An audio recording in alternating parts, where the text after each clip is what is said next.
Jaga kestabilan inflasi, Kepala Perwakilan Bank Indonesia Provinsi Jambi tekankan intervensi harga pasar. Tingkatkan semangat demokrasi jelang pemilu 2024, Ketua KPU Bungo terima kirap pemilu 2024. Usai pemeriksaan, polisi pulangkan 26 warga Sumberjaya pasca aksi pemblokiran jalan PT FPIL.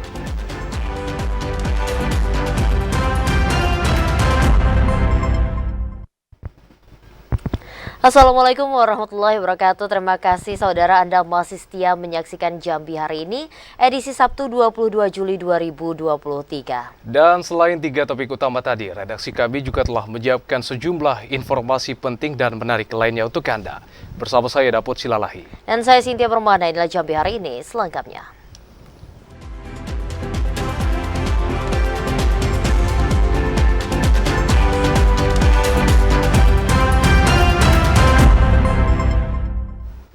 Kita awali Jambi hari ini. Saudara, meski inflasi Provinsi Jambi di peringkat terendah se-Indonesia, namun Badan Pusat Statistik Provinsi Jambi minta agar pemerintah Provinsi Jambi tidak lengah, sehingga inflasi pada bulan Juli ini tetap stabil. Angka inflasi Provinsi Jambi berada di peringkat terendah se-Indonesia periode Juni 2023. Namun pemerintah Provinsi Jambi tidak boleh lengah dengan rendahnya angka inflasi tersebut. Pasalnya, Bank Indonesia telah menetapkan stabilitas angka inflasi, berkisar 3 plus minus 1 atau paling rendah 2% dan 4% batas maksimal. Dari catatan BPS, jika angka inflasi berada di bawah angka minimal, maka perekonomian masyarakat tidak bergerak dengan baik. Sehingga hal ini menjadi perhatian khusus Pemprov Jambi, agar inflasi di bulan Juli 2023 bisa di atas 2%. Kepala BPS Provinsi Jambi, Agus Sudibyo mengatakan, pemerintah Provinsi Jambi harus melakukan langkah konkret berdasarkan data, seperti melakukan pertemuan mingguan atau upaya lainnya, untuk melihat komoditi apa saja yang bisa diintervensi agar tidak mengalami inflasi dan deflasi terlalu jauh. Kita berharap bahwa kita bisa dalam rentang target itu antara 2 sampai dengan 4. Karena kalau inflasinya terkendali antara 2 sampai dengan 4, membuat perekonomian kita tetap bergerak. Jadi produsen barang jasa tetap bisa menghasilkan barang jasa dan masyarakat juga tetap bisa mengkonsumsi barang jasa yang dihasilkan oleh produsen barang jasa. Kalau inflasi kita bergerak di bawah target, di bawah 2%, ya. Nah, tadi 3 plus minus 1 berarti di bawah 2%. Ini kedepannya kalau di bawah 2% membuat perekonomian kita tidak bergerak dengan baik gitu ya. Jika inflasi lebih rendah di bawah angka minimal secara berturut-turut, artinya masyarakat tidak mampu membeli barang dan jasa. Joko TVRI Jambi melaporkan. Sementara itu, saudara, intervensi harga di pasar tradisional maupun pasar modern di Provinsi Jambi perlu dilakukan guna memastikan pasokan pangan terkendali, sehingga angka inflasi Provinsi Jambi pun dapat terus terjaga. Berdasarkan data BPS Provinsi Jambi, inflasi tahunan Provinsi Jambi per Juni 2023 sebesar 1,96%. Inflasi ini sangat rendah, bahkan jauh di bawah inflasi nasional yang mencapai 3,52%. Angka inflasi Jambi yang terjaga ini tidak lepas dari koordinasi pihak terkait, seperti Pemprov, Pemkot, Pemkab, Bulog, dan lainnya, yang tergabung dalam Tim Pengendalian Inflasi Daerah atau TPID Provinsi Jambi. Angka ini termasuk prestasi, karena tahun 2022 lalu, Provinsi Jambi pernah menduduki inflasi tertinggi di Indonesia yang mencapai 8,55%. Kepala Perwakilan Bank Indonesia Provinsi Jambi, Hermanto, mengatakan, ada beberapa kunci utama untuk terus mengendalikan inflasi. Salah satunya intervensi harga di pasar, baik pasar tradisional maupun pasar modern. Dengan intervensi harga tersebut diharapkan dapat memastikan terkendalinya pasokan pangan. Sementara itu, Bank Indonesia berkontribusi dengan memberikan subsidi biaya angkut transportir pada gerakan pangan murah. Nah, dari kami, dari Bank Indonesia, tentu akan melakukan beberapa kegiatan, program kerja, koordinasi, bersinergi dengan TPID maupun juga Pemda. Yang pertama, akan melakukan yang namanya penguatan koordinasi, baik itu lewat rakor ataupun high level meeting TPID di provinsi maupun kota kabupaten. Kedepan, Bank Indonesia, BPS, dan Disperindak juga harus melakukan penguatan koordinasi dalam konteks early warning data indikator. Kemudian, melakukan gerakan nasional pengendalian inflasi pangan secara masif. Yogi Ramadhani, TVRI Jambi melaporkan. Sementara itu, saudara, harga daging ayam di Pasar Rakyat Muara Sabak Barat masih tinggi hingga mencapai Rp35.000 per kilogram, dan naiknya harga pakan ternak menjadi penyebab utama naiknya harga daging ayam. Harga sejumlah kebutuhan pokok di Pasar Rakyat Kecamatan Muara Sabak Barat, Kabupaten Tanjung Jabung Timur berfluktuatif. Kenaikan harga terjadi pada telur dan daging ayam. Saat ini, harga ayam mencapai Rp35.000 per kilogram. Dari harga sebelumnya berkisar antara Rp28 hingga Rp30.000 per kilogram. Sementara harga telur ayam yakni di kisaran Rp32 hingga Rp33.000 per kilogram. Dari harga sebelumnya hanya Rp25.000 per kilogram.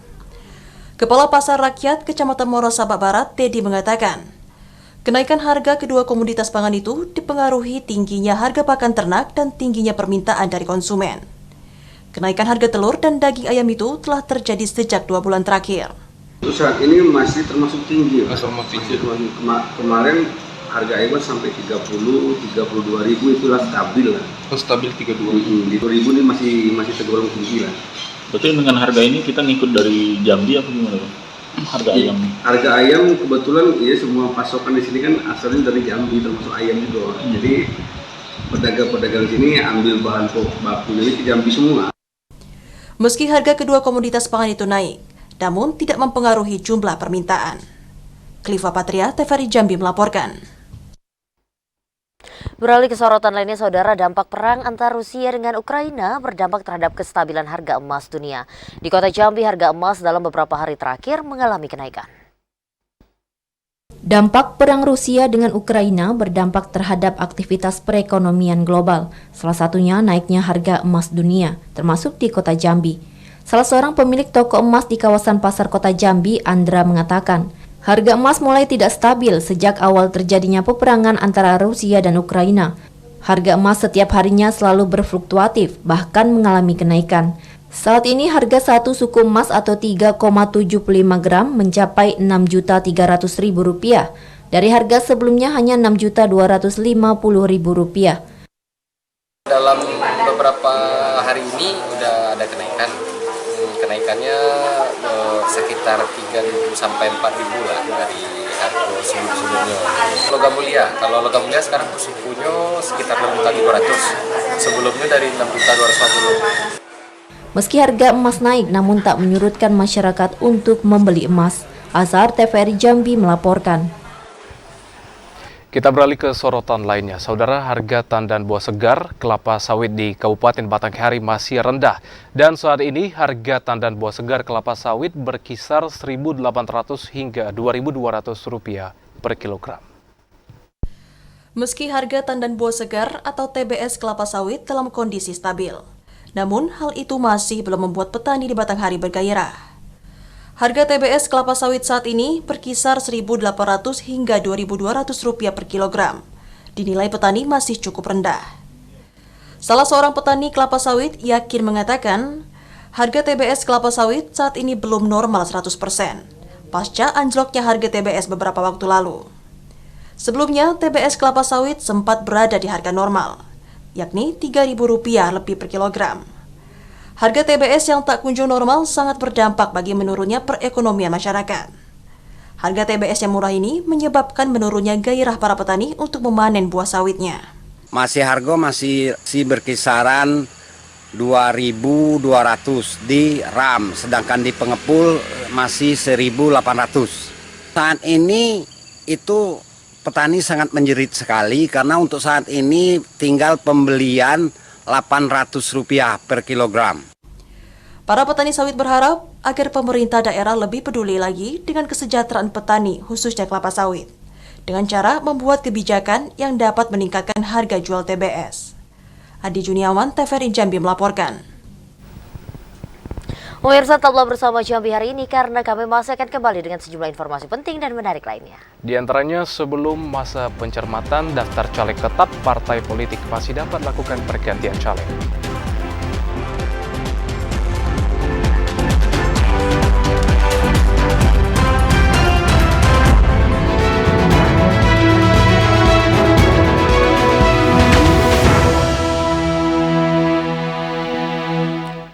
Saudara, Anda masih menyaksikan Jambi hari ini dalam segmen menuju pemilu 2024. Kita awali segmen ini dengan informasi kirap pemilu merupakan salah satu tanda semakin dekatnya pesta demokrasi.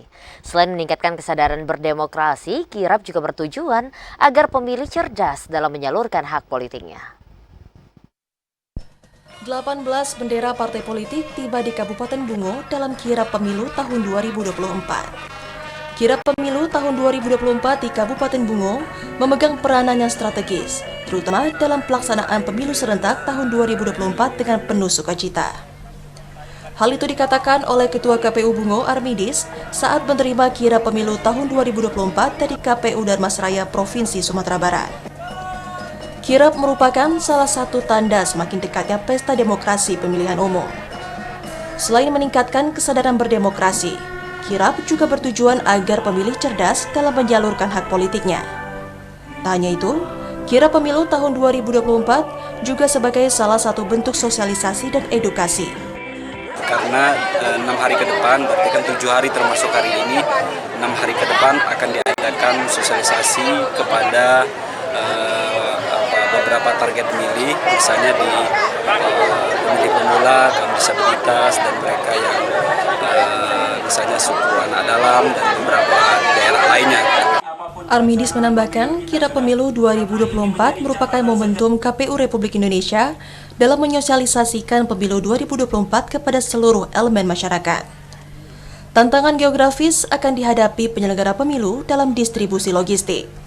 Dibutuhkan persiapan yang lebih cermat agar distribusi logistik dapat berjalan tepat waktu. 18 bendera parpol itu akan berada di Kabupaten Bungo selama 7 hari ke depan dan akan berkeliling di setiap kecamatan. Usai Kabupaten Bungo, kirap pemilu akan diserahkan ke KPU Kabupaten Merangin. Muryandi, TVRI Jambi melaporkan. Partai politik masih dapat mengganti bacalek pada pemilihan legislatif tahun 2024 dan pergantian dimungkinkan selama mendapat persetujuan dari pimpinan partai politik. KPU Tanjung Jabung Timur telah menerima dokumen perbaikan bakal calon legislatif dari 17 partai politik setelah masa perbaikan hingga 9 Juli 2023. Meski telah diperbaiki, namun partai politik masih dapat mengganti calegnya sebelum ditetapkan daftar caleg tetap atau DCT. Komisioner KPU Kabupaten Tanjung Jabung Timur Nurwansyah mengatakan, pergantian dimungkinkan partai politik selama mendapat persetujuan dari pimpinan parpol. Pergantian bacalek dapat dilakukan hingga masa pencermatan.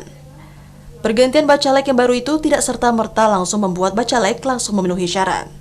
KPU akan tetap melakukan verifikasi sesuai persyaratan yang sudah ditetapkan, meski beberapa syarat bacalek masih dapat diganti.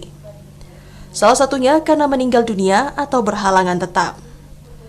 Di Kabupaten Tanjung Jabung Timur terdapat 488 bacalek yang didaftarkan partai politik. Dari jumlah itu, 26 diantaranya dinyatakan memenuhi syarat, sementara sisanya wajib melakukan perbaikan berkas. Nanti setelah penetapan DCS, ini yang memenuhi syarat saja Bang yang bisa diganti. Yang tidak memenuhi syarat kan tetap BTL batal gitu. Yang memenuhi syarat tadi Bang, itu calegnya atau parpolnya? Calegnya. Calegnya. Ya. Pergantian bacalek masih dapat dilakukan hingga masa pencermatan DCT. Menurut Peraturan KPU Nomor 10 Tahun 2023, masa pencermatan DCT dilakukan pada 24 September hingga 3 Oktober 2023. Kliva Patria, TVRI Jambi melaporkan.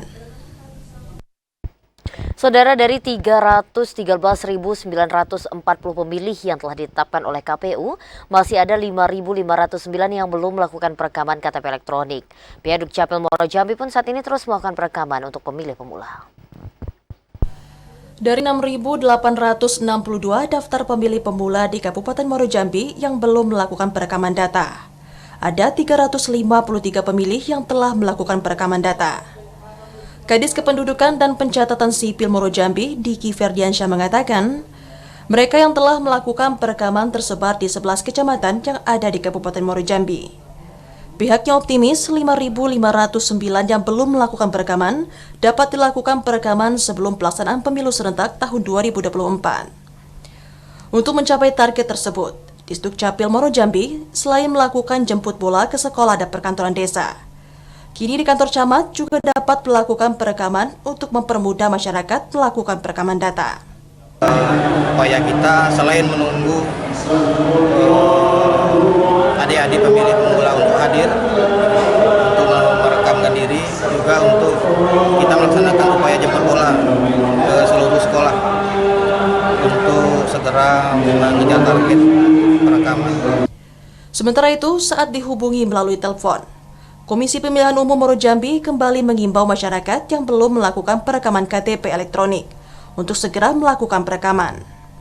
Pasalnya, syarat untuk menggunakan hak suara pada pemilu harus memiliki KTP elektronik atau surat keterangan dari Dukcapil Muaro Jambi.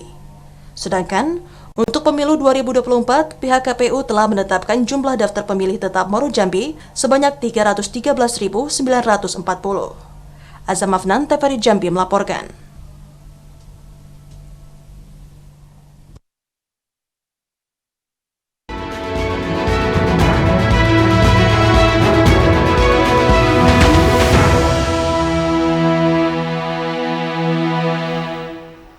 Kita beralih ke informasi lainnya. Saudara, pemerintah Kabupaten Muaro Jambi menganggarkan dana untuk partai politik yang memiliki kursi di DPRD sekitar 1 miliar rupiah.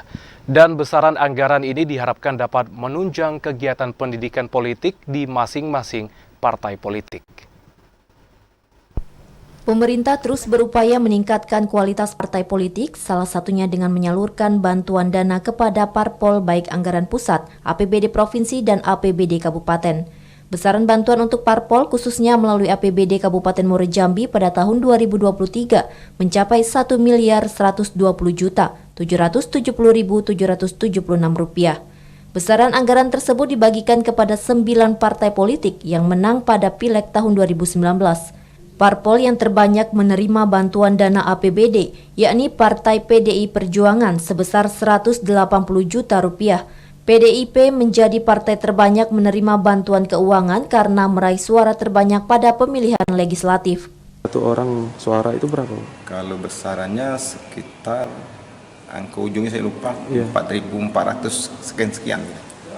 Tertinggi masih PDI, Pak ya? Kalau untuk tertinggi bantuannya karena mereka yang paling banyak. Ya, pemenang. Ya. Sementara itu, hingga di bulan Juli 2023, masa penganggaran APBD murni tahun 2023 baru 4 parpol yang mengajukan proposal pencairan bantuan keuangan APBD. Dari catatan Kesbangpol Muaro Jambi, 4 parpol tersebut yakni PDIP, Golkar, Gerindra, dan PAN. Sedangkan 5 partai lainnya belum mengajukan kepada Kesbangpol. Azam Afnan, TVRI Jambi melaporkan. Saudara, konsep kurikulum Merdeka Belajar dalam perspektif praktisi pendidikan, yakni kurikulum yang terpusat pada siswa. Sementara guru hanya sebagai fasilitator belajar siswa yang aman dan nyaman. Konsep Merdeka Belajar kini tengah marak diperbincangkan, tak terkecuali di Provinsi Jambi. Selain masih baru, kurikulum Merdeka Belajar juga ditengarai jauh lebih baik daripada kurikulum sebelumnya.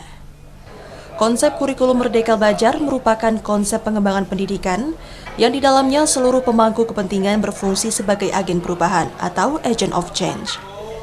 Praktisi pendidikan UIN STS Jambi, Fadila mengatakan, kurikulum Merdeka Belajar yakni terpusat pada siswa, sedangkan guru hanya sebagai fasilitator belajar siswa yang aman dan nyaman. Melalui kurikulum ini, siswa diharapkan mampu berkembang sesuai kebutuhannya masing-masing. Kurikulum Merdeka Belajar masih berlandaskan bahwa setiap warga negara memiliki hak yang sama dalam memperoleh pendidikan. Berbicara tentang kekerasan di dunia pendidikan, Fadila berharap kurikulum Merdeka Belajar hadir sebagai solusi dengan mengedepankan profil belajar Pancasila. Bicara tentang kurikulum Merdeka Belajar, tentu harapan dari pemerintah yang meluncurkan program ini berharap agar peserta didik, lulusan dan warga belajar di sekolah itu memiliki kemerdekaan di dalam menentukan apa yang mereka butuhkan untuk dipelajari, untuk diikuti kegiatannya. Terdapat 3 indikator utama dalam kurikulum Merdeka Belajar. yakni partisipasi siswa-siswi yang merata, pembelajaran yang efektif dan tidak ada ketertinggalan anak didik. Ketiga indikator itu dapat tercapai dengan adanya perbaikan infrastruktur dan teknologi pendidikan. Indikator itu berlandaskan pada infrastruktur masa depan harus lebih baik dari hari ini, dan platform pendidikan berbasis teknologi harus digalakan. Yazid Santoso, TVRI Jambi melaporkan. Saudara, tetaplah bersama Jambi hari ini karena kami akan kembali dengan sejumlah informasi lainnya dalam segmen advertorial. Di antaranya guna percepat capaian solusi pembebasan lahan tol, Gubernur Jambi Al-Haris hadiri rakor pembebasan fasum tol Bayung Lencer Tempino. Informasinya usai jeda.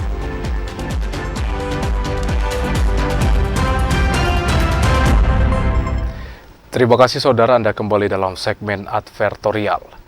Percepat pencapaian solusi pembebasan lahan, Gubernur Jambi Al-Haris pimpin langsung rapat koordinasi pembebasan lahan jalan tol Bayung Lincir Tempindo. Gubernur Jambi Al-Haris secara langsung memimpin rapat koordinasi pembebasan lahan jalan tol Bayung Lincir Tempino. Ini lantaran adanya kendala dalam pembebasan lahan untuk jalan tol karena adanya fasilitas umum di Desa Moro Sebapo, Kecamatan Mestong, Kabupaten Muaro Jambi. Gubernur mengatakan, rakor ini dilakukan untuk mempercepat pencapaian solusi pembebasan lahan tersebut, agar pekerjaan proyek jalan tol bisa dipercepat menjadi 13 bulan itu tidak terhambat.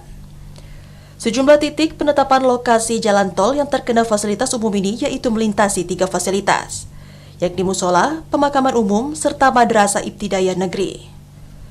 Gubernur menekankan pemerintah Provinsi Jambi akan kembali mengaktifkan tim percepatan pembebasan lahan jalan tol untuk mempercepat proses perhitungan penetapan lokasi baru exit tol, serta pencapaian mufakat terkait pemindahan maupun solusi terbaik pembebasan lahan yang melintasi fasilitas umum itu. Gubernur menargetkan tim gabungan yang melibatkan unsur pemerintah provinsi dan Kabupaten Muaro Jambi hingga pihak terkait mampu menyelesaikan pekerjaan dalam waktu 2 minggu pasca pelaksanaan rapat. Hasil laporan dari perhitungan dan solusi pembebasan lahan fasilitas umum yang dikerjakan tim percepatan akan menjadi rekomendasi penetapan keputusan pembebasan lahan jalan tol Bayung Lincir Tempino. Nah, 3 pasum ini yang hari ini kita bahas untuk secepatnya ada solusi ya pemindahannya. Nanti tim saya minta bekerja kembali, tim yang sudah bentuk lama itu dengan unsur PPN, ada dari pemerintah Muaro Jambi, juga dari Pemprov juga ada sebagai koordinatornya. Nah, tim ini kita minta bekerja selama 2 minggu untuk melihat lebih detail berapa luas kebutuhan kita, pindah kemana, berapa anggarannya, termasuk juga ada penlock baru di exit tol, ya. Nanti ada penlock baru yang akan kita tambah di luasan lahannya. Jadi saya kira ini kita proses dengan cepat. Saya kira kita berharap semua tim bekerja dengan cepat. 2 minggu saya minta laporannya. Nanti baru kita ambil langkah-langkah berikutnya. Ya. Al-Haris berharap tim percepatan pembebasan lahan jalan tol mampu bekerja maksimal untuk menghadirkan solusi pembebasan lahan yang terkendala fasilitas umum. Sebagai upaya mendukung percepatan pembangunan jalan tol sepanjang 15,4 km ini. Randy Arta, TVRI Jambi melaporkan. Meningkatkan nilai ekonomi dan partisipasi masyarakat dalam pemeliharaan dan pengelolaan Sungai Batanghari, Gubernur Jambi Al-Haris secara resmi membuka penyelenggaraan Festival Batanghari 2023. Gubernur Jambi Al-Haris secara resmi membuka Festival Batanghari tahun 2023. Kegiatan ini merupakan kalender Karisma Event Nusantara 2023 dari Kementerian Pariwisata dan Ekonomi Kreatif Republik Indonesia. Gubernur mengatakan, Festival Batanghari menjadi strategi pemerintah Provinsi Jambi untuk meningkatkan partisipasi dan perhatian masyarakat dalam pemeliharaan dan pengelolaan daerah aliran Sungai Batanghari. Pembangunan partisipasi seluruh elemen masyarakat dalam melestarikan Sungai Batanghari, sejalan dengan upaya konkret pemerintah dalam memberdayakan dan memperkenalkan budaya daerah Jambi secara luas. Gubernur menekankan, gerakan Sungai Batanghari Bersih yang sudah dicanangkan sejak 9 Maret 2022 akan terus ditindaklanjuti untuk meningkatkan kualitas Sungai Batanghari dari hulu ke hilir. Pelaksanaan Festival Batanghari juga menjadi salah satu langkah pemerintah dalam meningkatkan perekonomian masyarakat pasca pandemi COVID-19. melalui pengenalan produk-produk kreatif usaha mikro kecil dan menengah. Masuk dalam kalender Karisma Event Nusantara ini ditargetkan berdampak pada peningkatan pergerakan wisatawan lokal maupun mancanegara, yang selanjutnya dapat mendorong pertumbuhan ekonomi daerah. Dalam event ini juga dimunculkan sejarah-sejarah benda-benda yang dulu pernah menghiasi kehidupan kita. Contohnya ada lesung, ada antan tadi. Nah itulah alat penumbuk padi zaman dahulu kala. Yang kalau tidak kita pamerkan, tidak kita bikin event seperti ini, ada lomba numbuk lesung tadi, tidak tahu anak muda hari ini. Maka ada sejarah, ada histori sejarah yang kita angkat dalam event ini. Yang ketiga seni, ya. Kita tahu bahwa juga event ini juga banyak tampil seni-seni budaya dari semua daerah di Jambi. Bahkan tadi juga ada dari Sumatera Selatan, dari Pamengguli. Nah, kita berharap memang event ini adalah pertemuan antara pelaku budaya, pelaku industri kreatif, dan pelaku yang lain. Nah, untuk hadir di sini dengan harapan ini bisa sedikit mengangkat ekonomi daripada teman-teman pelaku usaha kreatif di Jambi ini. Pembukaan Festival Batanghari tahun 2023 ditandai dengan pelaksanaan tumbuk lesung yang dilakukan Gubernur Jambi Al-Haris beserta Forkopimda Provinsi Jambi. Tumbuk lesung merupakan cara tradisional penggilingan padi yang dilakukan oleh masyarakat Jambi. Randy Arta, TVRI Jambi melaporkan. Saudara, kirap pemilu 2024 merupakan wahana penting dalam sosialisasi dan partisipasi pemilih pada pemilu 2024. Jumat kemarin 21 Juli, rombongan kirap dari Kabupaten Damas Raya, Provinsi Sumatera, tiba di Kabupaten Bungo dan diterima oleh KPU dan juga Bupati. Kirap pemilu tahun 2024 telah tiba di Kabupaten Bungo. Rombongan kirap pemilu dari Provinsi Sumatera Barat melintasi Kabupaten Damas Raya. Mereka membawa 18 bendera partai politik yang akan bertarung dalam perhelatan pemilu tahun 2024. Saat penyerahan bendera pemilu dari pihak KPU Damas Raya ke KPU Bungo, disaksikan langsung oleh Bupati Bungo dan unsur Forkopimda Kabupaten Bungo. Bupati Bungo Masyhuri mengatakan, kirap yang dilaksanakan menandakan pesta demokrasi sudah semakin dekat. Untuk melakukan sosialisasi ini merupakan menjadi kewajiban semua pihak. Kirap pemilu menjadi salah satu upaya untuk mendukung dan menyukseskan pesta demokrasi di Provinsi Jambi, khususnya Kabupaten Bungo. Selain itu, kirap pemilu 2024 sebagai ajang sosialisasi untuk partai politik yang akan berlaga pada pemilu legislatif 2024. Dengan adanya sosialisasi yang masif, diharapkan dapat meningkatkan partisipasi. Penyambutan kirap pemilu yang dilaksanakan oleh KPU RI, kebetulan Kabupaten Bungo menjadi salah satu kabupaten yang dilewati oleh kirap pemilu ini. Dari Sumatera Barat ke Provinsi Jambi, tentu Kabupaten Bungo yang menyambut, KPU Kabupaten Bungo yang menyambut kirap pemilu ini. Kami atas nama pemerintah Kabupaten Bungo menyampaikan selamat atas terselenggaranya kegiatan kirap ini yang diselenggarakan oleh KPU RI dan berhenti di Kabupaten Bungo, insya Allah 7 hari. Ya, ke depan tentu akan disosialisasikan kepada stakeholder yang ada di Kabupaten Bungo ini. Rombongan kirap pemilu 2024 yang tiba di Kabupaten Bungo juga melakukan deklarasi pemilu yang ditandatangani oleh Bupati Masyhuri, unsur Forkopimda, serta diikuti oleh partai peserta pemilu 2024. Selain itu, Bupati Bungo juga menerima maskot pemilu dari KPU Provinsi Jambi dan Ketua KPU Bungo. Mukhriandi, TVRI Jambi melaporkan. Penjabat Bupati Sarolangun Bahril Bakri bersama Wakil Gubernur Jambi Abdullah Sani melakukan penanaman padi sawah. Padi sawah itu ditanam di lokasi lahan tanah hujan Desa Pasar Pelawan, Kecamatan Pelawan. Penanaman padi sawah di lokasi lahan tanda hujan dilakukan para petani 2 kali dalam 1 tahun. Lahan pertanian padi sawah di Desa Pasar Pelawan ini mencapai 350 hektar yang tersebar di beberapa kelompok tani. Penanaman padi sawah itu turut dilakukan penjabat Bupati Sarolangun Bahril Bakri bersama Wakil Gubernur Jambi Abdullah Sani. Pada kegiatan itu, Abdullah Sani menyerahkan bantuan berupa 2 buah tank rondap kepada penjabat Bupati Sarolangun untuk disalurkan ke kelompok tani Tunas Muda 2. Usai tanam perdana padi sawah, penjabat Bupati Sarolangun dan Wakil Gubernur Jambi melanjutkan dialog dengan para petani dan masyarakat.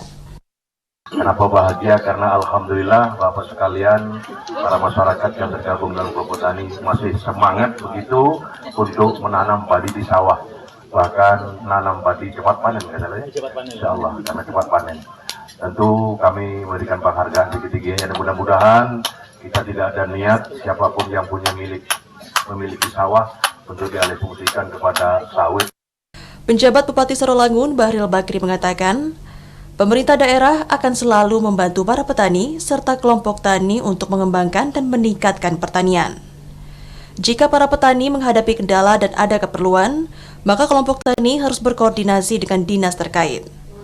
Pemerintah daerah dipastikan siap membantu dan akan terus berupaya agar sejumlah wilayah di Kabupaten Sarolangun menjadi lumbung penyangga ketahanan pangan. Menanam padi sawah Pak ya. Jadi ini sebenarnya Pak juga menjadi tempat prioritas kami Pak, lokasi ini untuk dijadikan produksi sawah Pak, tempat produksi ya. Dan ini juga dalam kaitan dengan upaya kita penanganan inflasi Pak Wagub ya. Kami alhamdulillah sebagaimana juga Provinsi Jambi termasuk daerah yang rata-rata inflasinya di bawah rata-rata nasional Pak. Jadi ini berkat kerja keras kita semua ya. Dan kami selalu juga Pak setiap minggu turun ke memantau gitu dan memberikan bantuan-bantuan untuk penanganan inflasi. Penanaman padi sawah kelompok tani Tunas Muda 2 di Desa Pasar Pelawan, Kecamatan Pelawan, turut dihadiri sejumlah OPD di lingkup Pemprov Jambi dan Pemkab Sarolangun, Forkopimda, PPL dan petani. Edi Kusnadi, TVRI Jambi melaporkan. Penjabat Bupati Sarolangun Bahril Bakri meresmikan sekolah PAUD yang bertempat di gedung PCNU di Desa Bernai, Kecamatan Sarolangun. Di salah satu gedung milik pengurus cabang Nahdlatul Ulama di Desa Bernai, Kecamatan Sarolangun, yang semula difungsikan sebagai tempat Badan Amal Zakat Nasional diubah menjadi Lembaga Pendidikan Anak Usia Dini atau PAUD Cendikia dalam naungan Basnas. Ketua Basnas Kabupaten Sarolangun Ahmad Zaidan menyampaikan ucapan terima kasih kepada pengurus cabang Nahdlatul Ulama yang telah memberikan izin salah satu bangunan PCNU untuk dijadikan sebagai lembaga pendidikan non-formal anak usia dini. Zaidan menjelaskan saat ini jumlah anak-anak yang belajar di PAUD Cendikia ada 26 orang, berasal dari warga kurang mampu di Desa Bernai. Jadi kami kerjasama dengan beliau, alhamdulillah beliau nyambut. Alhamdulillah, terima kasih sekali lagi. Itu juga dan Dinas sedang beri petunjuk tentang pendirian PAUD. Operasional dulu 6 bulan, nanti baru diresmikan. Sebenarnya ini sudah 6 bulan baru diresmikan. Maaf ya, ini oleh karena kita persepsi peresmian di Dinas yang kita agak ledit ya. Nah, jadi mohon maaf nih sudah keduluan, mohon maaf. Penjabat Bupati Sarolangun Bahril Bakri atas nama pemerintah daerah mengapresiasi PCNU Sarolangun dan Basnas yang peduli dengan pendidikan non formal seperti PAUD.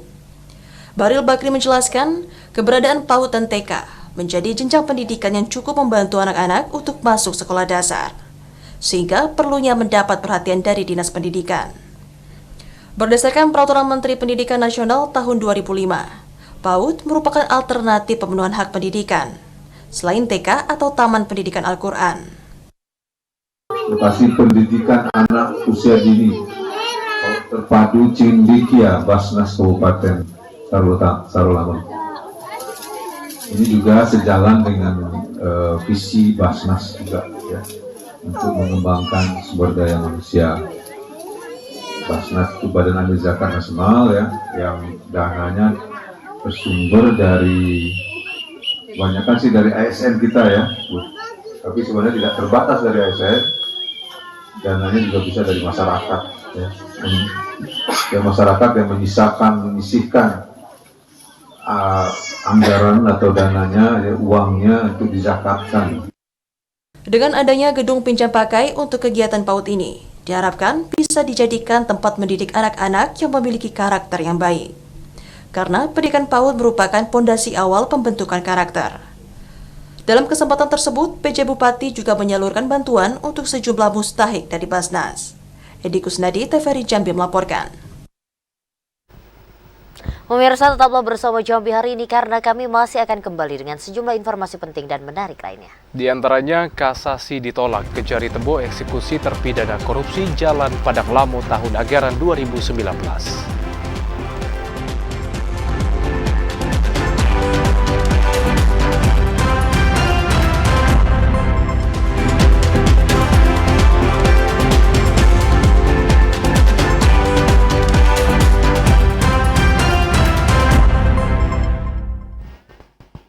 Saudara, Anda masih menyaksikan Jambi hari ini.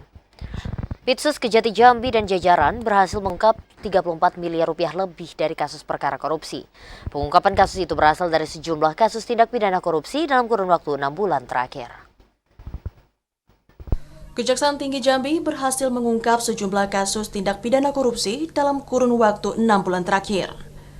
Dalam pengungkapan itu, 9 kasus masuk dalam tahap penyelidikan dan 39 kasus memasuki pelimpahan pra-penuntutan maupun penuntutan di Pengadilan Tipikor Jambi. Dalam pengungkapan itu, kasus tertinggi berada di Kejari Bungo dengan catatan 9 kasus perkara, Kejari Sungai Penuh 6 perkara, dan Kejari Merangin 5 perkara. Kejati Jambi, Elan Suherlan mengatakan, dari pengungkapan dalam 6 bulan terakhir, jajaran Pitsus berhasil melakukan penyelamatan uang negara dari kasus tindak pidana korupsi mencapai 34 miliar rupiah lebih. Penyitaan tertinggi berasal dari kasus korupsi gagal bayar MTN PT SNP pada Bank Jambi tahun 2017-2018 mencapai 23,7 miliar rupiah. Yang seluruhnya berasal dari 32 deposito dan 4 rekening tabungan milik salah satu tersangka. Pitsus telah melakukan penyelidikan sampai bulan Juni di seluruh Kejaksaan Negeri ya. Ada 23 penyelidikan. Kemudian untuk penyidikan ada 19. Untuk pratut dan penuntutan ada 42. Sedangkan pelaksanaan eksekusi ada 19 perkara. Kemudian penyelamatan keuangan negara sampai dengan bulan Juni sebesar 34 miliar 813 juta 160.156 rupiah. Dan pada tanggal 27 Juni 2023 tim penyidik Kejaksaan Tinggi Jambi dalam penanganan kasus Bank Jambi telah melakukan penyitaan uang tunai sebesar 550 juta. Meski telah mengungkap sejumlah kasus tindak pidana korupsi, Kejati Jambi akan terus mengusut tuntas kasus korupsi yang telah dan dapat merugikan negara. Ashar, TVRI Jambi melaporkan. Saudara, setelah menjalani proses pemeriksaan selama hampir 8 jam, 26 warga Sumberjaya dipulangkan polisi. Dan meski demikian, polisi bakal memanggil sejumlah ketua kelompok tani di desa tersebut. Proses pemeriksaan tertutup terhadap 26 warga desa Sumberjaya, Kecamatan Kumpeulu, Kabupaten Muaro Jambi telah usai. Puluhan warga tersebut satu persatu dipulangkan polisi pada Jumat 21 Juli 2023 kemarin. Polisi pastikan tidak ada satupun dari warga yang menjalani pemeriksaan ditetapkan sebagai tersangka. Direktur Reserse Kriminal Umum Polda Jambi, Kombes Pol Andri Ananta Yudhistira saat dihubungi mengatakan, polisi bakal memanggil sejumlah nama dari kelompok tani. Hal itu untuk mencari siapa provokator di balik aksi tersebut. Sebelumnya, pemblokiran jalan menuju PT Fajar Permata Indah Lestari dibubarkan paksa oleh aparat kepolisian. Aksi tersebut berujung ricuh dan pertengkaran antara aparat kepolisian dan warga. Ada sejumlah warga yang dilarikan ke rumah sakit. Sementara itu, 26 warga diangkut ke Polda Jambi. Menurut polisi, tindakan pemblokiran jalan mengganggu aktivitas umum tersebut sudah berlangsung selama 2 pekan. Ari Haryono, TVRI Jambi melaporkan. Saudara Hakim kabulkan pra-peradilan Dadang Suryanto terkait penetapan tersangka kasus korupsi gagal bayar medium term note Bank Jambi. Meski bebas, namun DS kembali ditahan terkait kasus tindak pidana pencucian uang dari perkara tersebut. Sidang lanjutan gugatan pra-peradilan penetapan tersangka Dadang Suryanto dalam kasus korupsi gagal bayar medium term note Bank Jambi kembali dipersidangkan di Pengadilan Negeri Jambi. Dalam sidang lanjutan itu beragendakan mendengarkan putusan majelis hakim yang diketuai Rio Desterdo. Dalam tahapan itu, hakim memutuskan menolak eksepsi termohon dan memerintahkan penyidik untuk mengeluarkan tersangka dari tahanan. Menurut majelis hakim, penetapan tersangka DS tidak sesuai dan alat bukti dari penetapan tersangka. Sidang putusan pra-peradilan nomor 8 ya atas nama Dadang Suryanto ini tadi sudah diputuskan oleh hakim yang menyidangkan dan pada pokoknya putusannya mengabulkan permohonan pemohon pra-peradilan gitu ya. Melalui pesan singkat, Leksi Patarani mengatakan meski telah dinyatakan bebas, namun DS belum dapat dibebaskan dari lapas Jambi. DS terpaksa ditahan kembali setelah penyidik Kejaksaan Tinggi Jambi menetapkan tersangka dengan kasus tindak pidana pencucian uang. Asar TVRI Jambi melaporkan. Sementara itu, Saudara, Kejari Tebo eksekusi terpidana korupsi Jalan Padang Lamo tahun 2019 Ismail ke Lembaga Pemasyarakatan kelas 2B Muara Bungo setelah kasasi terpidana ditolak. Dan Ismail diwajibkan mengembalikan uang senilai 900 juta rupiah. Setelah kasasi terdakwa korupsi Jalan Padang Lamo tahun anggaran 2019 ditolak Mahkamah Agung, Kejaksaan Negeri Tebo mengeksekusi terpidana Ismail ke kantor Kejari Tebo pada Jumat sore 21 Juli 2023. Kejari Tebo Dinar Kripsi Haji mengaku, dengan ditolaknya kasasi, artinya putusan pengadilan tipikor telah ingkrah. Terpidana akan tetap menjalani hukuman penjara selama 2 tahun. Dengan alasan kesehatan, terpidana akan menjalani hukuman di lapas kelas 2B Muara Bungo. Terpidana juga mengembalikan uang tunai 900 juta rupiah dan denda 50 juta rupiah. Uang tersebut akan disetor ke negara. Hari ini, Bapak Ismail Ibrahim kita eksekusi di Lapas Bungo. Kenapa di Lapas Bungo? 1, pertimbangan kesehatan yang bersangkutan. 2, yang bersangkutan telah melakukan pembayaran uang pengganti sebesar 959.755.858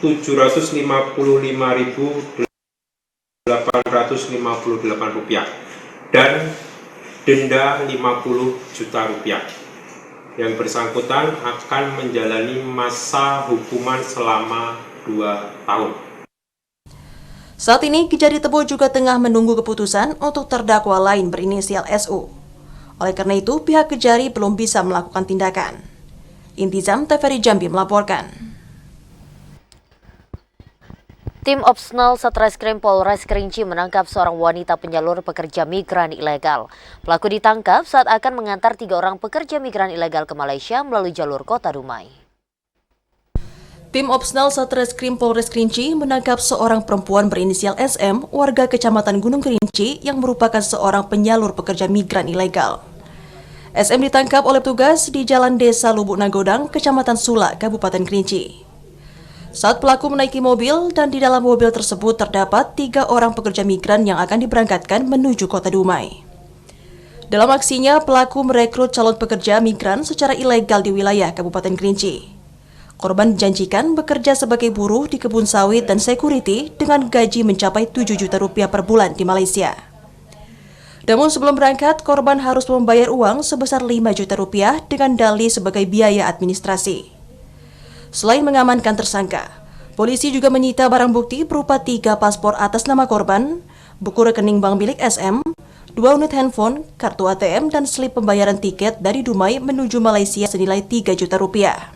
Adapun modus yang dilakukan oleh si Maria ini yaitu beliau melakukan perekrutan secara perorangan tanpa menggunakan perusahaan yang legal. Selanjutnya menjanjikan kepada si ketiga orang tersebut dengan cara nanti akan diberikan pekerjaan, diberangkatkan ke Malaysia dan diberikan pekerjaan sebagai pekerja ataupun pekebun sawit di situ. Kemudian satunya adalah sebagai security. Adapun janji yang sampaikan oleh si pelaku ini, yaitu dengan mendapatkan gaji per bulannya sebanyak 7 juta per bulan. Hingga saat ini, pihak kepolisian Polres Kerinci masih melakukan pemeriksaan terhadap korban, saksi, dan pelaku. Pelaku dijerat Undang-Undang Tindak Pidana Perdagangan Orang dengan ancaman hukuman maksimal 15 tahun penjara. Ilwan, TVRI Jambi melaporkan.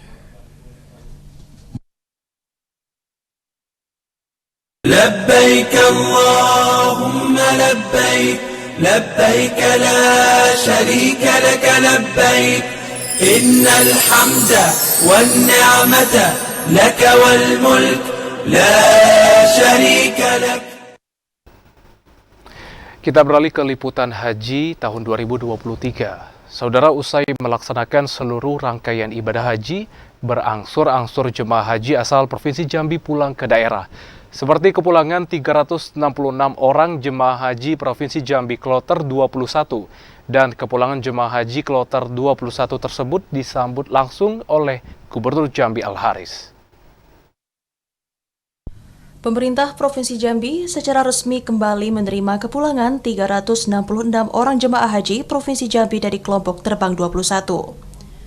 Penerimaan kepulangan jemaah haji yang berasal dari Kabupaten Merangin dan Kerinci itu dilakukan oleh Gubernur Jambi Al-Haris di Asrama Haji Embarkasi Haji Antara Provinsi Jambi. Gubernur menjelaskan proses pemulangan jemaah haji Kloter 21 secara umum berjalan lancar. Seluruh jemaah dinilai dalam kondisi baik dari tanah suci dan siap untuk melanjutkan perjalanan pulang ke daerah. Gubernur mendoakan seluruh jemaah menjadi haji dan hajah yang mabrur, sehingga menjadi individu yang lebih baik dan membawa kebaikan untuk lingkungan sekitar. Atas nama pemerintah, Gubernur juga menyampaikan permohonan maaf kepada seluruh jemaah apabila pelayanan haji 1444 Hijriah dinilai masih belum optimal. Gubernur berharap seluruh jemaah selamat sampai ke daerah masing-masing dan bisa kembali berkumpul dengan keluarga. PTH 21 sudah kembali dengan selamat. Meskipun memang ada yang wafat di kota Bangka, ada yang satu orang yang tinggal karena paspornya tadi kan. Tapi secara umum mereka semuanya kondisinya baik, sehat kan, sehat, dan insya Allah jemaah sudah semua kondisi fisiknya sudah pulih, tinggal kembali ke rumahnya masing-masing. Dan tentu saya mohon maaf tentunya dalam kami melayani jemaah dari mulai berangkat dari sini kemarin sampai ke Kota Batam, kembali lagi mungkin ada di antara para petugas kami yang mungkin dalam melayaninya kurang, malumlah kita banyak ya, mungkin ada tim medis atau pendamping ibadah yang mungkin kurang mungkin di mata jemaah. Atas nama Gubernur Jambi saya memaafkan besar-besarnya.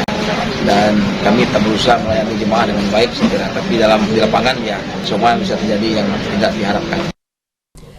Pada pemulangan jemaah Kloter 21, jumlahnya berkurang dari jumlah awal saat diberangkatkan. Karena ada 3 orang jemaah yang meninggal dunia, kemudian 2 orang jemaah tanazul karena masalah kesehatan, serta 1 orang jemaah yang tertunda kepulangannya lantaran ketinggalan paspor. Randy Arta, TVRI Jambi melaporkan. Dan saudara, informasi tadi sekaligus menutup perjumpaan kita di Jambi hari ini. Terima kasih atas perhatian dan kebersamaan Anda. Saya Dapur Silalahi. Dan saya Cynthia Permana, pamit undur diri. Wassalamualaikum warahmatullahi wabarakatuh dan sampai jumpa.